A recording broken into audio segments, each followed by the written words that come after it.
പുലർച്ചെ 1:30 ഇത്തരത്തിൽ ഈ കാട്ടാന ഈ കിണറ്റിൽ വീഴുന്ന ഒരു സാഹചര്യം ഉണ്ടായിരിക്കുന്നത്. ഇത് അരീക്കോട് ഓടക്കായം പഞ്ചായത്തിലുള്ള കുരങ്കല്ല് എന്ന് പറയുന്ന പ്രദേശമാണ്. ഒരു കൃഷിസ്ഥലമാണ്. നമുക്ക് ദൃശ്യങ്ങൾ കാണാൻ കഴിയുന്നതിന് ചുറ്റും വലിയ തോതിൽ കപ്പടക്കമുള്ള കൃഷികൾ ചെയ്യുന്ന ഒരു പ്രദേശം കൂടിയാണ്. നേരത്തെയും ഈ ഇത്തരത്തിൽ കാട്ടാന ശല്യം രൂക്ഷമായ ഒരു പ്രദേശമാണെന്നുള്ളതാണ് നാട്ടുകാർ ചൂണ്ടിക്കാണിക്കുന്നത്. അവിടെയാണ് ഇപ്പോൾ ഈ കാട്ടാന കിണറ്റിൽ വീണിരിക്കുന്നത്. അത് സ്വയം തന്നെ പല രീതിയിൽ അത് രക്ഷപ്പെടാൻ ശ്രമിക്കുന്നുണ്ടെങ്കിൽ പോലും 25 അടിയിലധികം താഴ്ചയുള്ള ഒരു കിണറാണ്. ചെറിയ തോതിൽ വെള്ളവുമുണ്ട്. അതുകൊണ്ട് അതിന് അവിടെ നിന്നും കയറി വരാൻ കഴിയാത്തൊരു സാഹചര്യമാണ്. അതുകൊണ്ട് നിലവിൽ രക്ഷാപ്രവർത്തനം ആരംഭിച്ചിട്ടില്ല.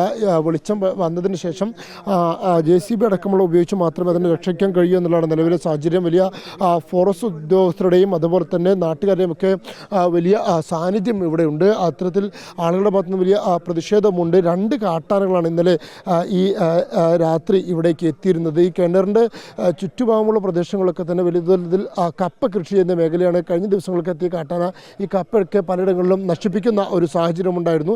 അതിന് തൊട്ടു പിന്നാലെയാണ് ഇപ്പോൾ ഈ കാട്ടാന കിണറ്റിൽ വീഴുകയും ചെയ്തത്. അതുകൊണ്ട് തന്നെ വലിയൊരു ആളുകളെ സംബന്ധിച്ചിടത്തോളം വലിയ ആശങ്കയുണ്ട്. ആളുകൾ പറയുന്നൊരു കാര്യം, കാട്ടാനെ ഇവിടെ നിന്ന് കൊണ്ടുപോകണം, ഇവിടെ നിന്ന് മറ്റിടങ്ങളിലേക്ക് കൊണ്ടുപോകണം എന്നുള്ള ഒരു കാര്യമാണ് ഇപ്പോൾ കാട്ടാന പറഞ്ഞു വയ്ക്കുന്നത്. ഇത് എപ്പോഴായിരുന്നു ഇത് സംഭവം? ഇത് രാത്രി 1 മണിക്കാണ് ഈ സംഭവം ഉണ്ടായത്. ഇത് ഇവിടുത്തെ എന്നാലും ഉണ്ടായ സംഭവം അല്ലേ ഇത്. ഇവിടുത്തെ ഒരു സ്ഥിരം ഓരോ ദിവസം ചെല്ലുന്തോറും ഇതിൻ്റെ രൂക്ഷത കൂടിക്കൂടി വരുമായിരുന്നു. ഇവിടെ ഒരു മനുഷ്യന് ജീവിക്കാൻ പറ്റാത്തൊരവസ്ഥ വരികയാണ്. കാരണം വന്യമൃഗങ്ങൾക്ക് കൊടുക്കുന്ന സംരക്ഷണത്തിൻ്റെ അല്ലെങ്കിൽ അതിൻ്റെ ഒരു പരിഗണനയുടെ ഒരു 100 അംശം കൃഷിക്കാർക്കോ സാധാരണ ജനങ്ങൾക്കോ കിട്ടുന്നില്ല. ഒരു വർഷത്തോളമായിട്ട് കാട്ടാനകളുടെ ശല്യം നിരന്തരം വന്നുകൊണ്ടിരിക്കുകയാണ്.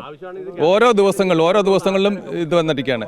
ഇപ്പം ഞാൻ ഇവിടെയൊക്കെ എത്രയോ ജനങ്ങൾ കണ്ടില്ല. നിങ്ങൾക്ക് ഈ സ്ഥലങ്ങൾ കണ്ടാൽ മനസ്സിലായില്ല എത്രയോ ആൾക്കാർ തിങ്ങി പാർക്കുന്ന സ്ഥലങ്ങളാണ്. നിങ്ങൾക്ക് ഇതിൻ്റെ ഭീകരത മനസ്സിലാക്കാൻ കുറച്ചുകൂടെ മുകളിലേക്ക് കയറി നോക്കണം.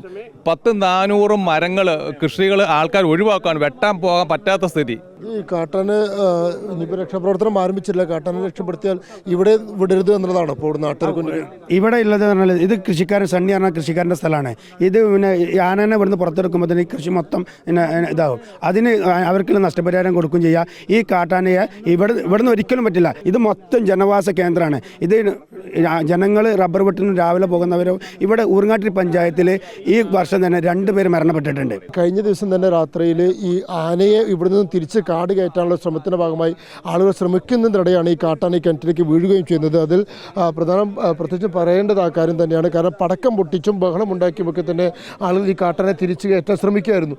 അപ്പോഴാണ് ഇത്തരത്തിലുള്ള ഈ കാട്ടാന കിണറ്റിൽ വീഴുന്നൊരു സാഹചര്യം ഉണ്ടായത്. നമുക്ക് കാണാൻ കഴിയും. കിണറിൻ്റെ പല ഭാഗങ്ങളും അത് ഇടിച്ച് വീഴ്ത്തുന്ന ഒരു ശ്രമങ്ങൾ നടത്തിയിരുന്നു. ആദ്യഘട്ടത്തിൽ കിണറിൻ്റെ പല ഭാഗങ്ങളും അത്തരത്തിൽ ഇടിയുകയും ചെയ്തിട്ടുണ്ട്. പക്ഷേ ഇപ്പോൾ ആന അവിടെ ശാന്തരായി നിൽക്കുന്ന ഒരവസ്ഥയാണ് നമുക്ക് കാണാൻ കഴിയുന്നത്. പക്ഷേ പലപ്പോഴും അത് കൊമ്പ് ഉപയോഗിച്ചും മറ്റുമൊക്കെ പല ഭാഗങ്ങളും കുത്തി അതിൽ നിന്നും എങ്ങനെയും കര കയറാൻ കഴിയുമോ എന്നുള്ള ശ്രമം നടത്തുകയും ചെയ്യുന്നുണ്ട്. പക്ഷേ അതിന് കഴിയാത്തൊരവസ്ഥയാണുള്ളത്. വലിയ ആഴമുണ്ട്. 25 അടിയോളം ആഴമുള്ളൊരു കിണർ കൂടിയാണ്. എന്തായാലും അല്പസമയത്തിനകം തന്നെ രക്ഷാപ്രവർത്തനം ആരംഭിക്കുമെന്നുള്ളതാണ് ഇപ്പോൾ ഫോറസ്റ്റ് ഉദ്യോഗസ്ഥരും അതുപോലെ തന്നെ പോലീസും അടക്കം സൂചിപ്പിക്കുന്നത്. പക്ഷേ അത് പോലീസിനെ സംബന്ധിച്ചിടത്തോളം അല്ലെങ്കിൽ ഫോറസ്റ്റിനെ സംബന്ധിച്ചിടത്തോളം വലിയൊരു വെല്ലുവിളി ആയിരിക്കുമെന്നുള്ള കാര്യത്തിൽ സംശയമില്ല. ഇവിടെ നാട്ടുകാരും വലിയൊരു തോതിൽ തമ്പടിക്കുകയും ചെയ്തിട്ടുണ്ട്.